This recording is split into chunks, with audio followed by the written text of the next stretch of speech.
America అధ్యక్షుడు Donald Trump కుమార్తె Ivanka ట్రంప్తో పాటు ఆ దేశ మాజీ యుఎన్ రాయబారి నిక్కీ హేలీలు ప్రపంచ బ్యాంక్ అధిపతి పదవికి జరుగుతున్న పోటీలో ఉన్నట్లు ఓ ఆంగ్ల పత్రిక పేర్కొంది. ప్రపంచ బ్యాంక్ ప్రస్తుత అధిపతి జిమ్ యాంగ్ కిమ్ తన రెండో దఫా పదవీ కాలానికి 3 ఏళ్ల ముందే ఈ ఏడాది ఫిబ్రవరి 1న పదవి నుంచి వైదొలగనున్నారు.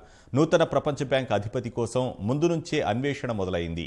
ఇప్పటివరకు ప్రపంచ బ్యాంక్లో అత్యధిక వాటా ఉన్న అమెరికా మద్దతు లభించిన వారికే అధ్యక్ష పదవి దక్కింది. ఈ నేపథ్యంలో అమెరికా ట్రెజరీ డిపార్ట్మెంట్కు పలు నామినేషన్లు అందుతున్నాయి. వీటిల్లో డేవిడ్ మల్పాస్, మార్క్ గ్రీన్ వంటి హేమాహేమీల పేర్లు ఉన్నాయి.